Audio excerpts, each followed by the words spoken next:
Dubai ভিসার নতুন update. Dubai কি ধরনের ভিসা এখন চালু আছে এবং সারা বিশ্ব জুড়ে যে বাংলাদেশিদের জন্য যে ভিসার জটিলতা দেখা দিয়েছে সে সম্পর্কে আজকে আমরা বিস্তারিত আলোচনা করব। আসসালামু আলাইকুম, সবাই কেমন আছেন? আশা করি ভালো আছেন। বিদেশগামী ভাই ও বোনেরা, আপনারা যারা বিদেশে যেতে চান তাদের জন্য এখন সারা পৃথিবীতেই একটা যে আতঙ্কের নাম হয়েছে সেটা হলো ভিসা জটিলতা। পৃথিবীর অনেক দেশই আছে বাংলাদেশকে ভিসা দিতে যাচ্ছে না। যেখানে এক সময় দুবাই ছিল বাংলাদেশিদের জন্য অন্যরকম স্বপ্নের একটা গন্তব্য এবং অন্যরকম সহজ একটা গন্তব্য, সেই দুবাই এখন সবচেয়ে কঠিন গন্তব্যে পরিণত হয়েছে।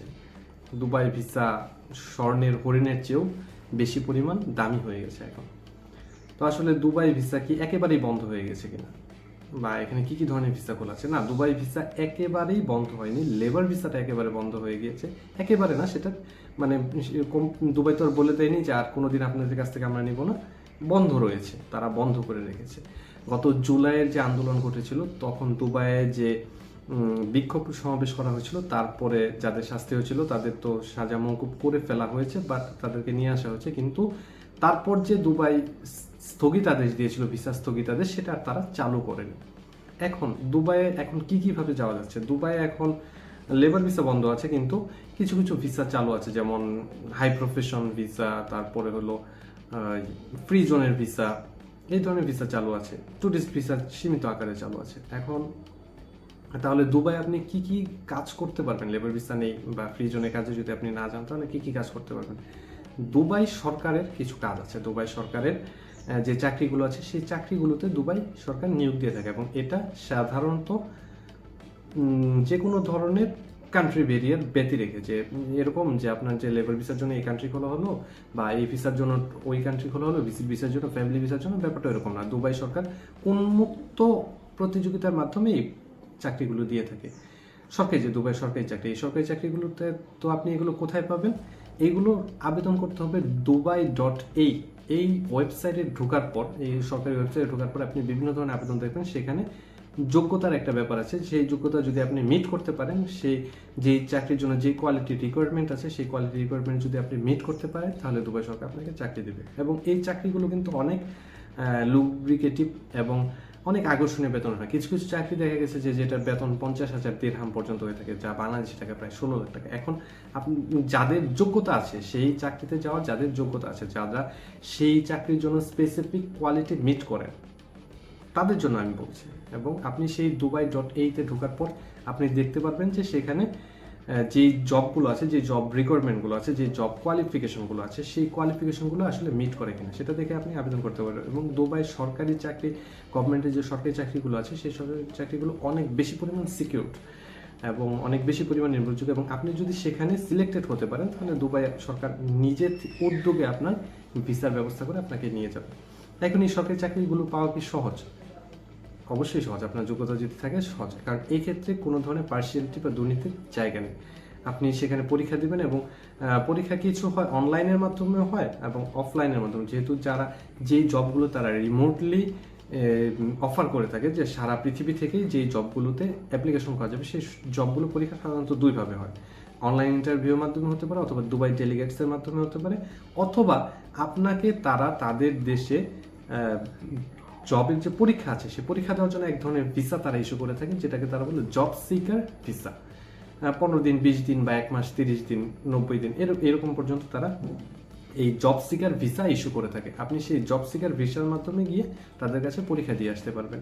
এবং আমরা তো সবসময় আমরা সাধারণত বিদেশ যাওয়ার ক্ষেত্রে মিডল ইস্টে জেনারেলি ইউরোপের দেশগুলো বা আমেরিকাতে আমাদের হাইলি কোয়ালিফাইড, হাইলি স্কিলড এবং হাইলি এডুকেটেড যারা পার্সন আছে, তারা ইউরোপ আমেরিকার অনেক নামি দামি প্রতিষ্ঠানের ডিরেক্টর হিসেবে বা অনেক বড় বড় পর্যায়ে চাকরি করছে। নাসাতে আছে, গুগলে আছে, মেটাতে আছে, ফেসবুকে আছে, প্রচুর জায়গাতে। এবং সুইজারল্যান্ড থেকে শুরু করে ইউরোপের, ইংল্যান্ডের প্রচুর জায়গাতে অনেক ভালো ভালো পজিশনে মানুষের চাকরি করছে। কিন্তু আমাদের ক্ষেত্রে একটা কমন ধারণা মধ্যপ্রাচ্য সম্পর্কে, যে মধ্যপ্রাচ্যে মনে হয় শুধু এই কনস্ট্রাকশন ওয়ার্কার বা ক্লিনার ওয়ার্কারই কাজ না। ব্যাপারটা এরকম না। দুবাই বর্তমানে বাংলাদেশ সহ পৃথিবীর বিভিন্ন দেশ থেকে হাই প্রফেশনাল যে জবগুলোতে আছে সেই জবগুলোতে সারা পৃথিবীর যত স্কিলড লোকজন আছে তাদেরকে তারা ইনভাইট করতেছে আসার জন্য। তো আপনার যদি সেই ধরনের স্কিলড থাকে, সেই ধরনের কোয়ালিফিকেশন থাকে, তাহলে আপনি দুবাই গভর্নমেন্ট জবের জন্য অ্যাপ্লিকেশন করতে পারেন। এখন দুবাইয়ের যে বাকি যে ভিসাগুলো আছে, ফ্যামিলি ভিসা বা ট্যুরিস্ট ভিসা, এগুলো কি চালু আছে কিনা? দুবাইয়ের ট্যুরিস্ট ভিসা মাঝখানে বন্ধ ছিল, কিন্তু এখন আবার সেটা সীমিত আকারে চালু আছে। কিন্তু তার জন্য আপনাকে যথাযথ ব্যাংক স্টেটমেন্ট, আপনি ট্যুরিস্ট হিসেবে যে যথাযথ একটা প্রমাণপত্র আছে সেই প্রমাণপত্র এবং তাদেরকে বিশ্বাস করাতে হবে, এমন ডকুমেন্টস আপনার সাবমিট করতে হবে যাতে তাদের বিশ্বাস হয় যে আপনি আসলে একজন ট্যুরিস্ট, আপনি সেখানে গিয়ে লুকিয়ে যাবেন না বা কাজ করবেন না। এখন দুবাই ফ্যামিলি ভিসা চালু হয়েছে কিনা? না, দুবাই ফ্যামিলি ভিসা চালু হয়নি। তবে দুবাই যে ভিজিট ভিসা আছে, যেটা সাধারণত 90 দিনের জন্য দিয়ে থাকে এবং আপনি পরবর্তী 90 দিনের জন্য আবার এক্সটেন্ড করতে পারবেন যদি রিজনেবল কস্ট দেখাতে পারেন, পরবর্তী 90 দিনের জন্য আবার এক্সটেন্ড করতে পারবেন। সেই ভিজিট ভিসা বা সেই ট্যুরিস্ট ভিসার মাধ্যমে আপনি পর্যাপ্ত ব্যাংক স্টেটমেন্ট, যেখানে আপনার দেখা গেছে যে ন্যূনতম 6 মাস আপনার অ্যাকাউন্টে মিনিমাম 1 লক্ষ টাকা স্থিতি থাকতে হবে এবং প্রতি মাসে 4 থেকে 5 লক্ষ টাকার একটা ট্রানজ্যাকশন থাকতে হবে। এই ধরনের যদি ট্রানজ্যাকশন থাকে তাহলে আপনি মোটামুটি 90 দিনের জন্য ট্যুরিস্ট ভিসা পাবেন এবং সেই বিষয়ে আপনি আপনার ফ্যামিলিকে নিয়ে যেতে পারবেন। এটা একটা সলিউশন। এখন আপনি যদি আপনার ফ্যামিলিকে নিয়ে গিয়ে ওই আরবি ঘরের ভিসাতে কাজ করাতে চান বা যে কোনো একটা কাজে প্রফেশনাল লাগাতে চান, তাহলে সেক্ষেত্রে এটা আপনার জন্য খোলা নেই।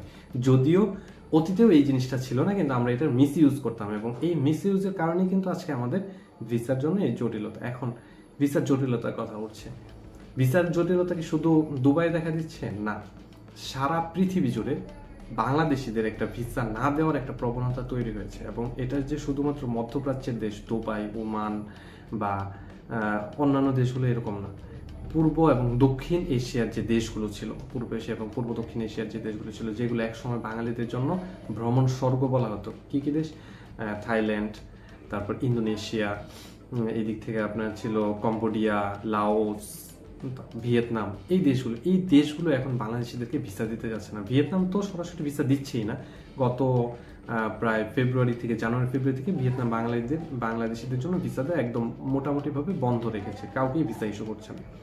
থাইল্যান্ড, যেটা একসময় বাংলাদেশের মানে বাঙালিদের, স্পেন বা বাঙালিদের যদি আপনি এই বলেন, মায়ামি বলেন, যে সমুদ্র বন্দর, beach teach, blue beach teach, বাঙালিদের স্পেন বা বাঙালিদের মায়ামি ছিল একসময় যে থাইল্যান্ড, সে থাইল্যান্ড এখন বাঙালিদের খুব গনে গনে ভিসা দিচ্ছে, খুবই কঠোর স্ট্রিক্ট পদ্ধতির মাধ্যমে।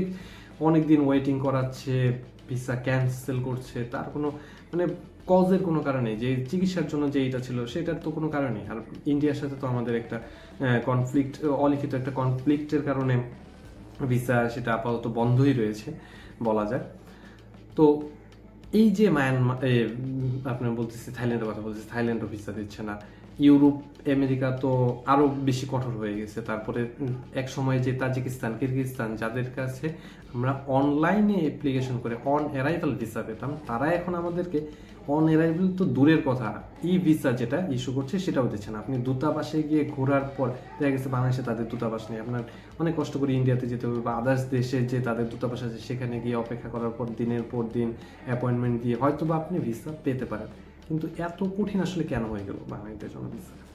এর কারণ হলো আমরা নিজেরা, আমাদের দেশের কিছু অসাধু এজেন্সি এবং অসাধু দালাল চক্র, যারা মানুষকে বিদেশে পাঠানোর নাম করে তাদের কাছ থেকে অনেক বেশি পরিমাণ টাকা হাতিয়ে নিত এবং সেইখানে তাদেরকে পর্যাপ্ত ওয়ার্ক পারমিট ভিসাতে না পাঠিয়ে তারা করতো কি, ট্যুরিস্ট ভিসা ইস্যু করা হতো। যে দেশগুলোতে ট্যুরিস্ট ভিসা সহজ ছিল সেই দেশগুলোর জন্য ট্যুরিস্ট ভিসা ইস্যু করা হতো। যেমন ইউরোপে প্রবেশ করানোর জন্য তারা ওই বলকান যে কোনো কান্ট্রি বা এই দিক থেকে আফ্রিকার যে কোনো একটা কান্ট্রিকে বেছে নিয়ে তার ট্যুরিস্ট ভিসা ইস্যু করায় সেখান থেকে বাই পথে তারা ইউরোপে ঢোকানোর চেষ্টা করতো। বা সাউথ আফ্রিকার ক্ষেত্রে আপনি চিন্তা করতে পারেন, একটা জিনিস চিন্তা করতে পারেন, এই আফ্রিকার যে কান্ট্রিটা পৃথিবীর সবচেয়ে গরিব রাষ্ট্র, বুরুন্ডি যেটাকে বলা হয়, সেই বুরুন্ডি পর্যন্ত আমাদেরকে ভিসা দেয় না। কেন ভিসা দেয় না? কারণ বুরুন্ডি সাউথ আফ্রিকার লাগোয়া একটা কান্ট্রি।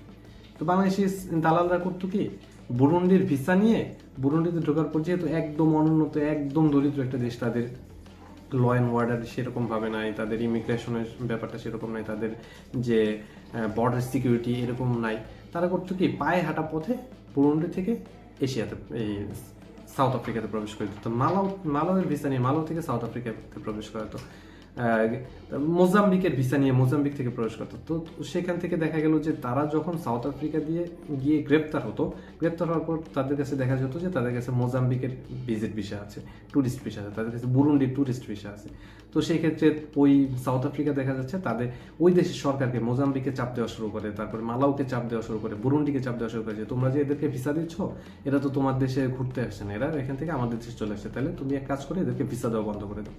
তাহলে এর থেকে অপমানজনক আর কি হতে পারে আমাদের বাঙালিদের জন্য? তো এর দায় আমাদের নিজেদের, যারা আমরা সাউথ আফ্রিকাতে যেতে চাই কিন্তু ভিসা নিচ্ছে বুরুন্ডির, মোজাম্বিকের। কেন ভাই? আপনি সঠিক পদ্ধতি অনুসরণ করেন, আপনার জন্য তো দেশের সুনাম খারাপ হচ্ছে, দেশের একটা ভাবমূর্তি সারা পৃথিবীতে নষ্ট হচ্ছে। তো এই ভিসা জটিলতাগুলো এইভাবে যদি চলতে থাকে, এক সময় দেখা যাবে পৃথিবীর কোনো দেশে আমাদেরকে আর ভিসা দিতে যাবে না।